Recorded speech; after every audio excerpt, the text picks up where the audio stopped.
주린이들의 멘탈을 잡아드리는 돈다방 미쓰리 10월 12일 수요일 방송 시작하겠습니다. 감기가 굉장히 지리멸렬하게 질척거리네요. 아마 이번 주 주말까지는 좀 가야 될 것 같은데 여러분들 모두 감기 조심하시고요. 어제 에피소드에 이런 댓글이 달렸습니다. 항상 감사합니다. 예전과는 다르게 미쓰리님처럼 멘탈을 잡아주시는 방송이 많아서 버티는 사람들이 많을 텐데 버티는 개미와 털고 나가라는 세력 간의 기싸움이 더 지루하게 진행되지 않을까요? 라는 질문이었습니다. 죄송한 말씀인지 모르겠는데요. 이 질문이요. 정말 굉장히 귀여운 질문입니다. 저는 이 주식이라는 녀석을 너무 잘 알고 있어요. 제가 예전에 주식을 배울 때 진짜 주식 고수한테 무릎 꿇어가면서 주식을 배웠고요. 그게 단순히 기법을 배운 게 아니라 이 주식의 원리를 배웠습니다. 거기에다가 증권회사를 4군데나 옮겨 다녔죠. 매매 많이 했죠. 막 작전도 했었죠. 기관 투자자들과 같이 매매도 했었죠. 그리고 그 어떤 이쪽에 있는 사람보다 많은 개인 투자자들을 오프라인에 만나서 상담하고 대화를 나눈 사람이 바로 접니다.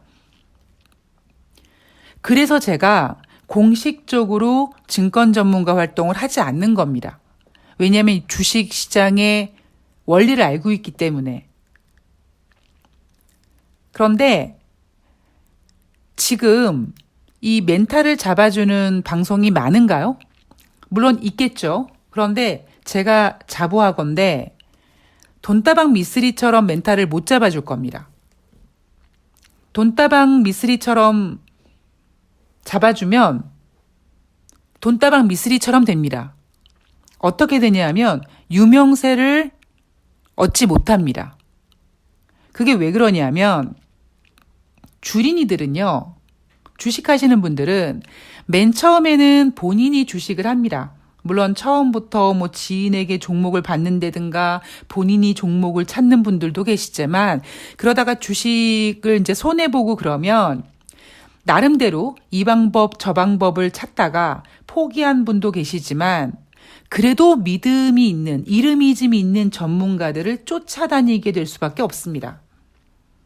만약에 제가 공식적으로 증권 전문가 활동을 한다면 저는 이렇게 여러분들의 멘탈을 잡아줄 수가 없습니다.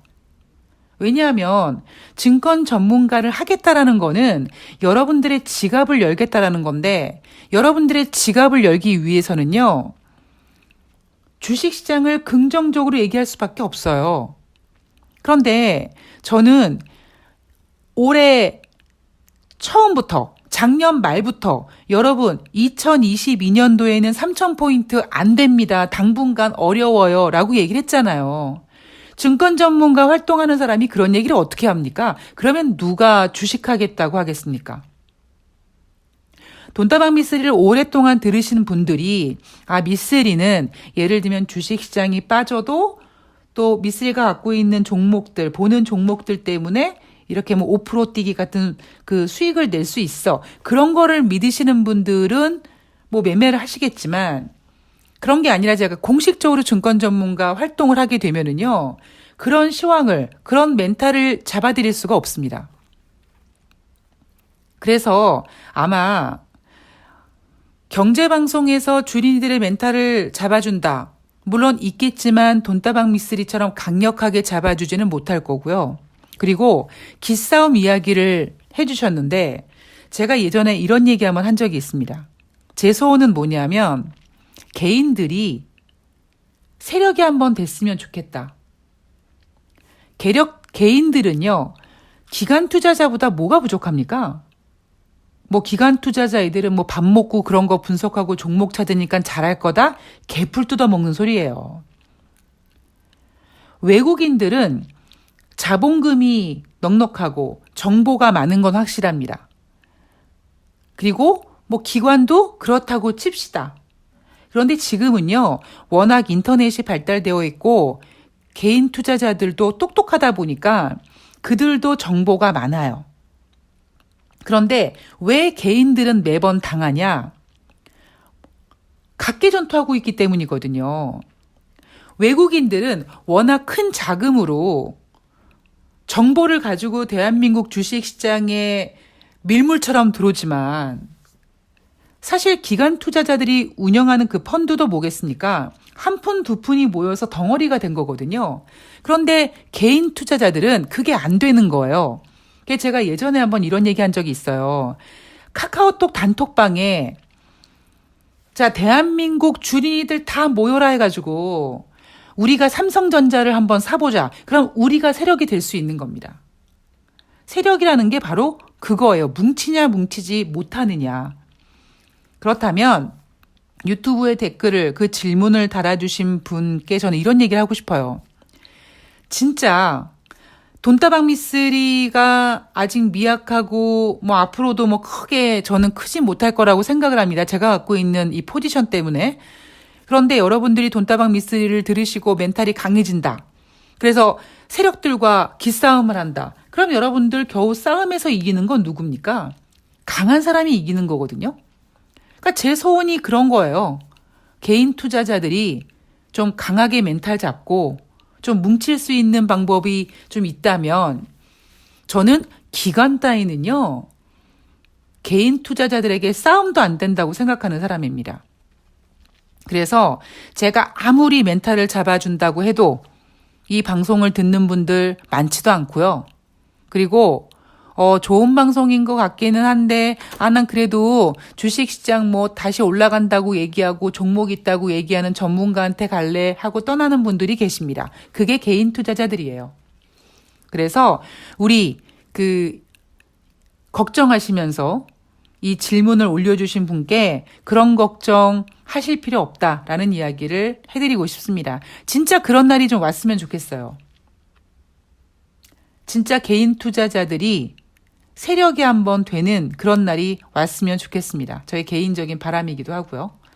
자, 오늘 돈다방 미쓰리 10월 11일 화요일 뉴욕 증시 마감 현황과 증시 분위기를 좀 살펴볼 텐데요. 자, 여러분 우리 냉정하게 한번 가슴에 손을 얹고 한번 얘기해 봅시다. 여러분 지금 주식시장이 진짜 나쁜가요? 진짜 안 좋아요?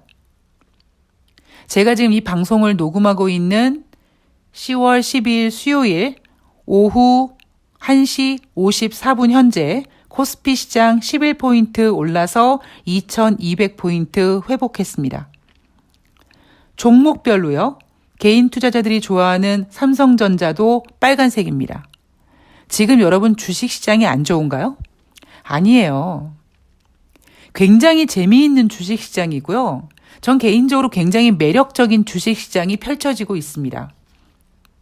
그런데 여러분 어제 당장 10월 11일 화요일 증시 빠지니까 또 뭐 2200선이 붕괴됐다는 둥 뭐 또 당장 대한민국이 망할 것처럼 팍 떠들어대지 않습니까?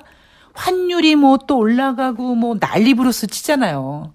여러분들이 그런 얘기들 때문에 멘탈을 못 잡는 거예요. 그러니까 제가 증시 분위기 나쁘지 않다고 얘기하잖아요. 단지 물갈이가 좀 필요한데 그 물갈이를 누가 시키느냐. 그 물갈이를 왜 하느냐. 그렇게 주린이들이 기 빠진 약해 빠진 주린이들이 그런 얘기에 심장이 쫄깃쫄깃해지고 가슴이 두근두근해지고 혈압이 막 올라가서 에이 난 안 되나 봐. 그리고 포기하고 떠나길 바라는 그런 세력들이 이렇게 판을 만들고요. 진짜 세력이 그런 판을 만들기보다 여러분들과 별반 다르지 않는 일명 증권 전문가들이라고 하는 사람들, 시장을 얘기하는 사람들이 개인 투자자들에게 그렇게 공포감을 주고 있는 겁니다. 여러분 10월 10일 주식시장이 나쁩니까? 굉장히 재밌고 굉장히 좋은 주식시장입니다. 지금 주식시장을요. 나쁘다고 얘기할 수가 없어요. 제가 앞에서 한번 그런 얘기 해드렸잖아요. 저는 9.11 테러 때도 주식시장에 있었던 사람이다. 제가 작년 연말에 여러분 2022년 코스피 3,000포인트는 당분간 어렵고요. 코스피 하단은 2250으로 잡고 있습니다라고 얘기하면서 추후에 2250포인트에 대한 저의 시황관에 대해서 계속 여러분들께 전해드리면서 윤석열 리스크 때문에 조금 더 깰 수는 있지만 윤석열 따위가 미쓰리가 사랑하는 코스피 2000포인트는 깨지 못할 거다란 이야기를 해드리면서 지금 대한민국의 적정 코스피 가격이 딱 요 가격이에요. 제가 이 얘기 앞에서 해드렸잖아요. 저는 이 가격이 뭐 크게 하락했다라고 생각하지 않고요. 그냥 대한민국 코스피 시장이 지금 현재 적정 가격이라고 생각합니다. 그런데 그 앞에 코로나19라는 녀석이 있기 때문에 너무 증시가 단기간에 왜곡이 된 거예요. 코로나19가 터지고 1400포인트까지 내려가고 다시 3000포인트 넘게 올라가고 하는 과정 때문에 시장이 왜곡이 된 거지 진짜 주식시장의 현주소는 지금 주식 가격이에요. 그런데 주린이 분들은 대략 한 3000포인트 근처에 매수하신 분들이 많으시거든요. 그러다 보니까 3000포인트 넘어서 매수한 분들이 많으시다 보니까 지금 엄청나게 떨어져 보이는 거고 이렇게 3300포인트 그쯤에서 이렇게 2200까지 떨어지는 그 롤러코스터를 겪으시면서 그 공포감 때문에 지금보다 더 빠질 것 같은 공포에 휩싸인 겁니다. 그런데 여러분 지금 주식시장 절대 나쁜 거 아닙니다. 굉장히 재밌게 진행되고 있어요. 자, 10월 11일 화요일 뉴욕 증시 혼조세로 마감했습니다. 여러분 뉴욕 증시 폭락했나요? 폭락하지 않았습니다. 자, 흐름을 보면 제가 어제도 똑같은 얘기 해드렸는데 지난주 월요일은 영국에서 감세 정책 철회하느라고 그 재료 때문에 의미 있는 반등을 했고 화요일 날은 의미 있는 반등 덕분에 뉴욕 증시가 월요일보다 더 상승했고 수요일 날은 이틀 연속 급등에 따른 소폭 하락을 했고 목요일 날은 만약에 유동성 장세였다면 그렇게 아름다운 조정을 하고 다시 상승을 할 텐데 지금은 그런 분위기가 아니다 보니까 목요일 날은 하락했고 금요일 날은 고용지표가 부진했음에도 불구하고 고용지표가 잘 나와서 연준이 공격적인 금리 인상을 할 거라는 것 때문에 하락했고 그리고 월요일 날도 하락했는데 그렇게 크게 하락하진 않았죠. 자, 10월 11일 화요일 뉴욕 증시 혼조세로 마감했습니다. 지금 여러분 시장에 있는 재료는요 달라진 게 아무것도 없습니다. 제가 어제 방송에서 시카고 연방은행 총재 브레이너드 연준 부의장의 어떤 이야기를 하면서 그래 금리 인상하라고 어차피 이 사람들이 뭐라고 얘기하든 지금 현재 미국 선물 시장에서 11월 달에 75bp 금리 인상 가능성은 지금 80%까지 올라와 있습니다. 시장에 있는 재료는 변한 게 없어요. 보세요, 여러분. 여러분들이 모르고 있었던 악재가 나오는 게 있나요? 아니에요. 다 알고 있는 악재가 지금 나오고 있습니다. 나오고 있는 게 아니라 알고 있는 악재가 지금 주식시장에 섞어치기가 되고 있는 거죠. 다우지수 0.12% 상승했고요. 여전히 29,239포인트로 마감했습니다. 만약에 미쓰리가 CPI 시나리오를 앞에서 한번 제시해 드렸는데 미쓰리 시나리오 중에 가장 좋은 시나리오가 나온다면 아마 다우지수는 3만 포인트 탈환하려고 할 겁니다.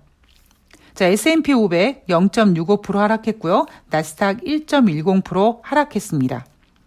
자, 이날 혼조세로 마감을 했는데요. 이날 증시에 대해서는 연준의 긴축으로 내년도 경기 침체 우려로 혼조세로 마감했다고 합니다. 자, 연준이 공격적으로 금리를 인상한다고 하고 이날 같은 경우에는 IMF에서 글로벌 경제 성장률을 하향 조정하겠다고 하니 경기는 침체된다는데 연준은 금리 인상을 해? 미친 거 아니야? 힘들어지겠네? 그런데 3대 지수가 하락한 거, 크게 하락한 게 아니라 혼조세로 마감을 했습니다. 자, 국제유가 먼저 볼게요. 자, 국제유가는요, 미쓰리가 정말 시황 맛집보다 더 잘 보는 것이 국제유가입니다. 국제유가에 대해서 제가 어제 방송에서 지난주 일요일 방송부터 계속 뭐라고 말씀드리고 있냐면 국제유가 5거래일 연속 상승했는데 인생이나 주식이나 한쪽 방향으로만 가는 거 없습니다. 그래서 어제 소폭 하락했습니다. 전일 소폭 하락했는데 그 하락한 이유가 뭐 중국에 대한 이유를 대요. 그런데 이날 같은 경우에는 IMF에서 경제 성장률 하향함에 따라 경기 침체 우려로 1.95% 하락해서 다시 90달러를 이탈했습니다.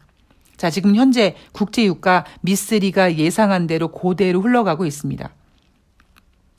지난번에 오펙과 오펙 플러스에서 11월 달부터 200만 배럴씩 감산하겠습니다라고 하니까 전문가들이 뭐라고 합니까? 당장 다시 100달러 간다며요. 전문가들이요.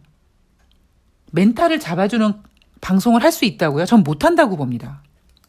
지네들도 당장 심장이 쫄깃쫄깃한데 어떻게 누구를 멘탈을 잡아줍니까? 자, 이날도 연준 의원들의 발언이 이어집니다. 다시 말씀드리지만 지금 현재 11월 FOMC 금리 인상 75bp 할 거다 80%까지 올라와 있고요. 이날은 클리브랜드 연방은행 총재가 긴축을 너무 많이 할 위험보다 너무 적게 할 위험이 더 크다라고 합니다. 결국 이리 돌리고 저리 돌리고 있지만 금리 인상 계속 하겠다라는 얘기예요. 그런데 지금 마치 시장은 금리 인상에 대한 공포보다는 오히려 경기 침체에 대한 공포로 조금 더 집중하고 있는 듯한 느낌이 듭니다. 자, 미국은요, 3분기 어닝 시즌이 이제 시작을 하는데 S&P 500 지수 상장 기업들의 순이익 증가율이 3개월 전에는 2022년 3분기 어닝 시즌 순이익 증가율 한 10.6% 예상합니다라고 했는데 이번에는요, 5.2%로 3개월 만에 반토막을 냅니다. 3개월 만에 3분기 어닝 실적이 안 좋을 거라고 더 부정적으로 의견을 바꿨습니다.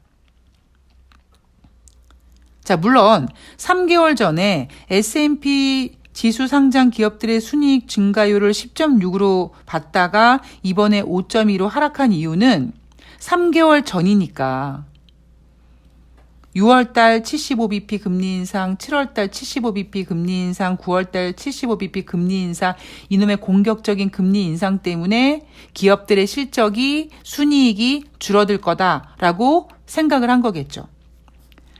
자, 예상대로 IMF에서 경제 성장률을 하향 조정했습니다. 2022년 올해 세계 경제 성장률 기존과 똑같이 3.2%, 올해 경제 성장률은 건드리지 않았습니다. 그런데 내년도 2023년도 경제 성장률은 기존의 2.9에서 2.7%로 하향 조정했고요. 미국의 올해 경제 성장률은 2.3에서 1.6%로 하향했습니다. 제가 국제 유가 이야기를 하면서 이런 설명을 해드립니다. IMF나 세계은행에서 글로벌 경제 성장률을 하향 조정하면 미국은 니네가 하거나 말거나 하고 들은 척도 안 하고 지네 갈 길을 갑니다. 예쁘게 포장해서. 그런데 그렇게 IMF나 세계은행에서 경제 성장률을 하향 조정할 때 가장 순수하게 먼저 움직이는 애들이 누구냐? 국제 유가다라고 했습니다. 이날도 미국의 올해 경제 성장률 2.3에서 1.6으로 하향 조정했지만 미국의 주식시장은 혼조세로 마감했습니다. 물론 전문가들은 이날 혼조세로 마감한 거에 대해서 내년도 경기 침체 우려라고 하지만 경기 침체 우려가 진짜 된다면, 그게 정말 걱정된다면 혼조세로 마감하면 되겠습니까? 뭐 다우지수, 나스닥, S&P 뭐 한 3%, 2%씩 막 빠져야 되는 거 아니에요? 근데 그렇게 빠지지 않고 있다라는 거죠. 자, 영국의 악재가 또 있죠. 자, 영국의 악재뿐만 아니라 여러분, 유럽의 악재도 생각하셔야 됩니다. 자, 영국 중앙은행인 잉글랜드 은행의 채권 시장 개입, 이런 이슈가 있었습니다. 왜냐? 지금 영국이 좀 상황이 안 좋다 보니까 지난번에 감세 정책 한다고 했다가 휘청 한번 했죠. 그래 철회했습니다. 그런데 지금 영국의 국채 금리가 자꾸 올라가요. 국채 금리가 올라간다는 얘기는 국채 가격이 떨어진다는 얘기고, 국채 가격이 떨어진다는 얘기는 뭡니까? 그만큼 영국에 대한 매력이 없다는 얘기입니다. 영국에서 우리 국채 좀 팔아주세요라고 국채를 발행해서 판매를 하는데 사주는 사람이 없으니까 자꾸 금리를 올린다는 얘기거든요. 그래서 중앙은행이 장기 채권을 매입하기로 했다고 했죠. 그런데도 불구하고 다시 국채 상승이 또 됐습니다. 영국의 중앙은행에서 채권을 매입해 준다고, 즉 채권의 수요를 만들어줌에도 불구하고 영국의 금리, 채권 금리가 또 올라갔습니다. 그래서 지수 연동 국채 매입 프로그램까지 추가한다고 했습니다. 영국은요, 그냥 2016년도에 브렉시트 그거 깝치고 하다가 지금 이 모양 이 꼴 난 거예요. 물론 유럽도 안 좋지만 영국이 좀 건방 떨었거든요.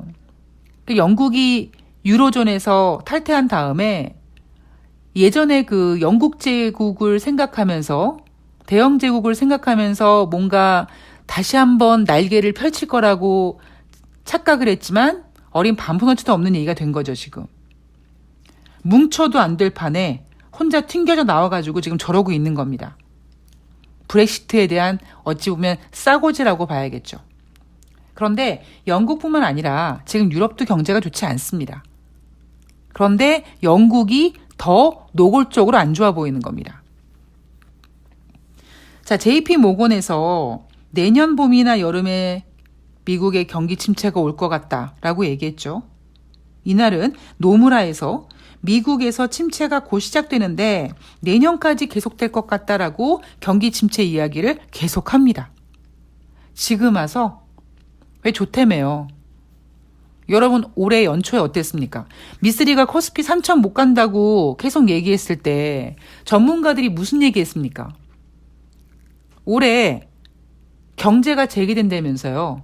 이제 엔더믹으로 가면서 여행주가 활기를 치고 소비가 막 확대되고 경기가 다시 재개하고 겁나 좋아질 거라면서요. 그런데 어린 반푼어치도 없었죠. 지금 와서 경기 침체 얘기합니다. 제가 이 경기 침체를 언제부터 얘기했습니까? 자, 저는요, 아무도 듣지 않을 때, 아마 이 돈다방 미쓰리 올해 연초 아니면 몇 년 동안 들으신 분들 계실 텐데, 제가 올해 여러분 3,000포인트는요 당분간 어려워요.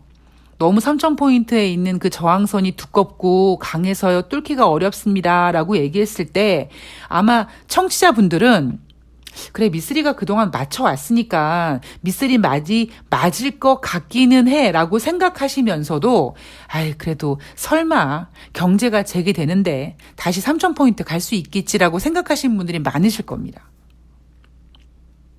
근데 제가 어제 방송에서도 말씀드렸잖아요. 주식은요, 굉장한 독종입니다. 아주 악독한 독종이에요.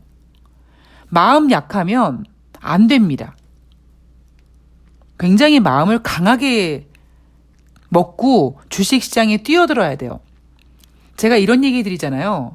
주식시장에 발을 들여놓는 순간 돈을 벌든 돈을 잃든 지옥의 문이 열린다. 돈을 벌면 수익이 나면 이거 언제 팔지? 가만히 있어봐. 더 갈까? 아 지금 내가 10% 먹었는데 20% 갈까? 어떻게 하지? 어떡하지? 이거 갈등하느라고 스트레스 받고요. 돈을 잃으면 잃어서 스트레스 받고요. 그러니까 주식시장이랑 싸우는 게 웬만한 멘탈 가지고는 안 됩니다. 멘탈 강하게 잡으셔야 되고요.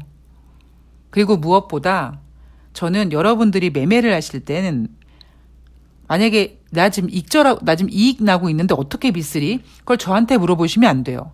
저는 제 목표 수익률이 있는 사람이거든요. 근데 제가 그분이 아니잖아요. 그러니까 본인의 목표 수익률은 본인이 정하는 겁니다. 주식시장 잘 견뎌내시기 바랍니다. 다시 말씀드리지만 지금 주식시장이요. 호재가 없는 것처럼 보이지만 우리가 몰랐던 악재가 막 튀어나와서 엄청나게 무서운 장이 아니에요. 단지 상대적으로 보다 보니까 거의 3,300포인트에서 갑자기 2,200까지 좀 과격하게 표현하자면 곤두박질 치면서 그 롤러코스터를 타고 내려온 그 놀란 가슴 때문에 지금 힘들어 보이지만 이미 이러한 분위기는요, 지금 주식시장에 다 녹아져 있습니다.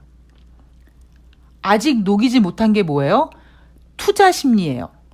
투자 심리를 아주 그냥 뭉글들하게 그냥 물러 터지게 만들기 위해서 시장에다가 계속 공포를 주고 있습니다. 저는 진짜 주식시장은요, 진짜 주식시장이 힘든 고비를 겪는 건 일단 어제도 말씀드렸지만 앞으로 11월달, 12월달 뉴욕 증시에서 뉴욕 전문가들이 10월달 증시, 10월달을 포함해서 4분기 뉴욕 증시를 나쁘게 보지 않습니다.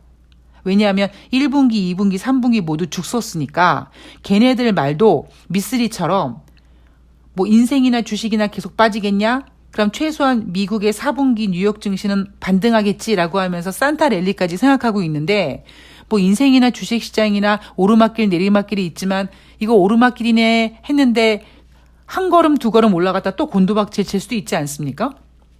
그거는 면밀하게 봐야죠. 그래서 당장 11월달, 12월달까지 산타 랠리까지는 저는 생각하지 못하겠습니다만 현재 지금 주식시장을 놓고 봤을 때 언론이든 전문가든 호들갑 떨고 붕괴되고 어제 2200포인트 깨지니까 붕괴되고 조금 전에 또 2200 되니까 또 탈환하고 아주 진짜 난리 부르스를 치고 있습니다. 돈은요, 최소한 저는 주식은 그렇게 다루면 안 된다고 생각을 합니다. 여러분, 우리 솔직하게 제가 부동산이랑 주식이랑 이렇게 비교 많이 해드리잖아요. 여러분, 부동산 쪽은 막 하루하루 가격에 막 일일비 하십니까? 그렇지 않지 않나요? 좀 묵직하죠? 그런데 이상하게 주식시장만 그냥 하루 그냥 해벨레 했다가 하루 우울했다가 무슨 조울주 환자처럼 조현병 환자처럼 주식 투자하시는 분들을 그렇게 만드는 것이 바로 시장입니다. 그러니까 여러분들은 절대 그렇게 휘둘리시면 안 됩니다.